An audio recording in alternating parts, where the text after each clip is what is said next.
I think it was necessary to undergo the scientific training.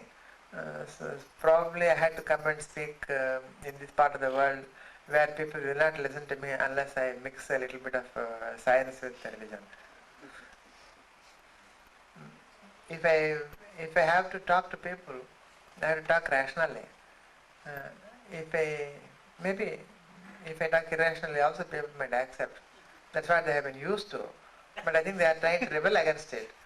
And so I think it's better to be able to check out what you are saying.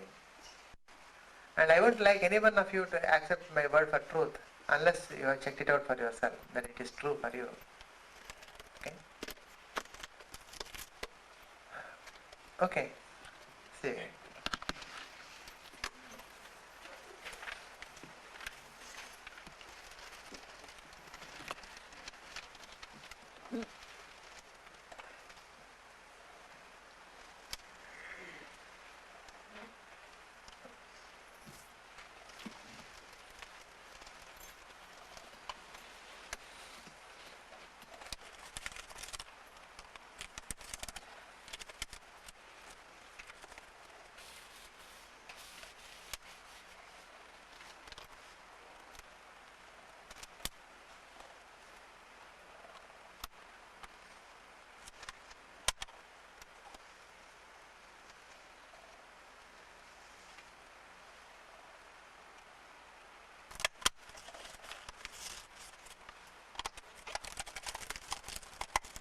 Om.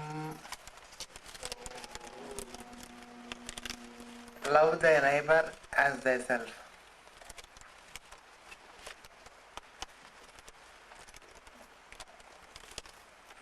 This is the invocation for today, this session. I don't think I'll have to explain this much. But the idea is that you don't love thy neighbor as another person, but as your own self. And that means you have to see the identity between yourself and your neighbor, and that constitutes the love. For your sake, you will do anything. The same way, for your neighbor's sake, you have to do everything. That is what is love.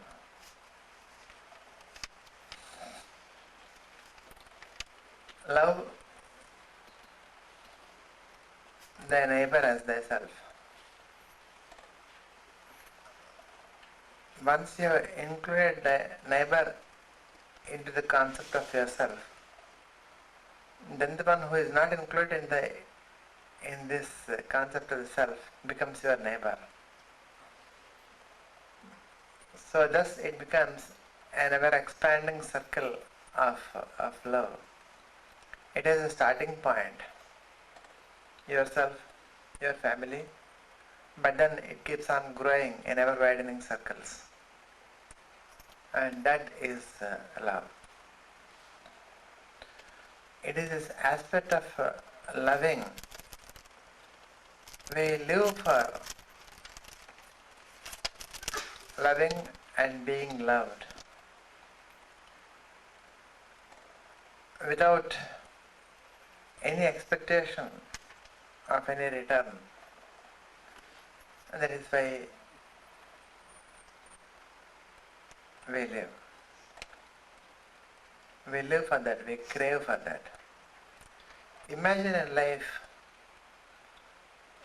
where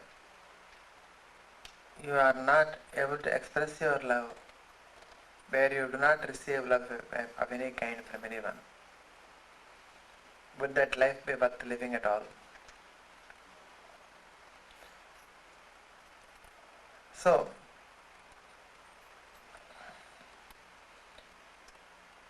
loving the divine means the loving the whole cosmos, and it has to be done through a symbol. And the best known symbol, the most dynamic, the most accessible, the most appropriate is the living symbol. If you are married, your partner is your symbol of God or Goddess. It is not that your partner has to be a male to be a God. It could be a female and still be a God. It is not necessary that your partner be a female to be a goddess. It could be a male and still be a goddess. Because there is a God and Goddess in every one of us. The external form need not relate to the internal form. I may be a female in a male garb or a male in a female garb. I can assume any identity what I want. That freedom of choice exists in me.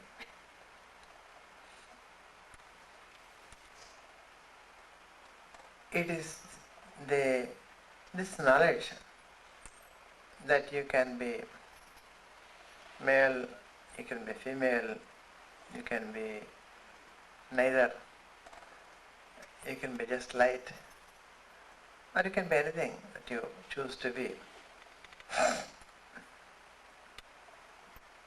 That leads to the concept of the puja in different ways. There have been, in the tradition of the Shakti Puja, 4 main branches. They have been called Samayachara, Dakshinachara, Kaulachara and Vamachara. Let me explain these acharas to you. Samayachara uses the fire pit and the fire and the offering of the seed into it, usually the rice or cereals or some other thing, along with ghee. This is a Vedic ritual, Vedic practice, where the pit is a symbol of the yoni, the fire is a symbol of the lingam. Into which water is offered with the ghee, which enhances the fire, is considered to be the seed of knowledge. Even the preparation of the fire is done by rubbing one stick, which is supposed to represent the male, in another stick which represents the female, into each other. And this fire that is produced is carefully preserved, enhanced and put into the fire. If the fire is not produced that way, we could take it from the sun. We could put a magnifying glass, and at the focus of the thing we can put one matchstick and put a piece of cotton and light up the cotton with the sun's energy and generate the fire from the sun and transfer this fire to the... Or you could take the fire from a person who has maintained the fire or taken the vow to maintain the fire throughout his life. There are 4 kinds of fire that you are supposed to maintain. They are called Dakshinagni, Ahamaniya, Garhapatya and Nachiketa. The 4 kinds of agnis you are supposed to maintain. A Brahmin, a person who is seeking the knowledge of the Brahman, he is supposed to maintain these 4 kinds of agnis throughout his life. And for the yajamana, for the person who is doing that, to be able to perform this fire sacrifice, it is necessary and essential that his wife should be there. Without that, it cannot be done. Without that, he becomes a vidura, an equivalent of a widow. The male equivalent of a widow is a vidura. A vidura is not entitled to perform the fire sacrifice. So, it is imagined that Saraswati, who resides in the fire and who takes the offerings with the mantra Swaha. Sa is the symbol for Shakti, Ha is the symbol for Shiva, and Va is the symbol for the Amrita or the nectar. So out of the union of Shiva and Shakti, the nectar is being produced, and that nectar, which contains all knowledge, is offered into the womb of Saraswati, which represents the fire pit. And each offering of ghee into the fire ritual is considered to be the equivalent of an orgasm. So she is being satisfied so many times, and then she bears the fruit of the yajna, of the sacrifice, and offers the fruit of the yajna to the person who is performing the ritual. So this is the concept of the yajna. There are no temples, there are no idols. Everything is imagined, and that is the way the ritual goes in Samayachara. The symbol is the fire. The fire is the goddess or god, and all the gods are invoked into the fire, and it represents the Manipura chakra. It also represents the state of a yogi who is forever in brahmacharya. It represents the urdhva retaska. Urdhva means upward going, retas means a seed, the one in whom the seed is going upwards. He never loses his seed, he always retains it, but he transforms it upwards. So that is for such a person, the tip of the lingam is supposed to be at the nabhi, because it is urdhva retaska. That is the nature of Shiva.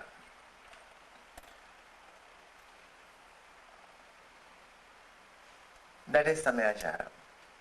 Now coming to Dakshinachara, we come to the symbol moving from the dynamic fire into a static icon, an idol, or a yantra, into which the life, the divine life is invoked through various rituals. And then that is worshipped as a symbol of the goddess or the god. This is called Dakshinachara.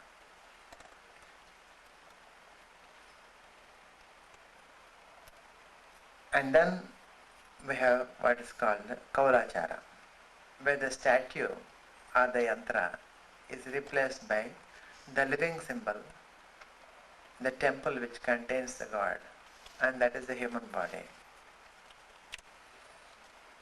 In Hindu tradition, we do have the worship of the cows, which are also considered as Gomata, the mother cow. So we also worship the animals, the snakes, as symbols of Godhead. So these are all forms of Kaulachara. And then the Kaulachara accepts the Grihastha ashrama, the family life, as being valid for attaining nirvana. It does not say that you have got to reject your life because you have got to become an ascetic in order to attain nirvana, in order to attain moksha. You can be here, being in the Grihastha ashrama, enjoying its pleasures, but treat yourself and your partner with respect. And that way you can achieve the nirvana, the union with all life. In the union between the husband and wife or between the partners is the union of Brahma and Saraswati at the face level, of Lakshmi and Vishnu at the heart level, of Shiva and Shakti at the genital level. So your union becomes the union of gods. And this is what our marriage system is supposed to tell us. When you are married, you are not married to an individual. The bridegroom is supposed to be Mahavishnu, who has been living through ages, and his feet are worshipped as Mahavishnu. Here is Mahavishnu, who has been, who has assumed all the forms. Namostu Anantaya, unending, Sahasramurti, having 1,000 palms. Sahasrapada Archi Shira Ur Bahave, he has got 1,000 legs, thighs, arms and heads. Sahasranamni, he has got 1,000 names. Purushaya, the male, Shashvate, permanent, not impermanent, confined to a body. It is that the universal male to whom we are married. And who is the bride? The bride is Mahalakshmi herself. So it is the concept of the marriage of the universe to itself that is consummated in every marriage. You are married to the earth and all the living forms in the earth, to the oceans and all the living forms in the oceans, to the fire which you have got to maintain, the air, you are married to the life in everyone, you are married to the space, you are married to time, you are married to Gandharva, who has the first rite of defloration, you are married to the priest who is performing the marriage, and then lastly you are married to your husband. So this is the concept of the Vedic marriage. So it's not the marriage between individuals, but that's why for God we perform so many kalyanams. For humans, we just one kalyanam will do, one marriage will do. But for gods, every moment the new marriage. If you assume that God exists in everyone, God is getting married to himself or herself. Every moment, every second, every nanosecond is getting married. Is interacting with himself in all possible ways. That is the continuous marriage, that self-love that is happening. And love thy neighbor as thyself. This is the Kaulachara. Then we have the Vamachara. The God exists in the creative, the sustaining, the nourishing, and also the annihilating and destructive processes. And that worship, which can place emphasis on the destructive and annihilative aspects, is called the Vamachara. Here, the rejection of life and rejection, acceptance of death, acceptance of the negative, that is predominant there. Therefore, instead of doing worship in your home, you prefer to go to a cemetery. You invoke the terrible aspects of the God or goddess inside of you, and then you worship. You sit in front of a living snake and want it to strike you at your head and worship that. These are the, and then you may sit on a corpse and do the worship. This is called the Vamachara. These are the 4 different ways in which the worship of the Devi is supposed to take place.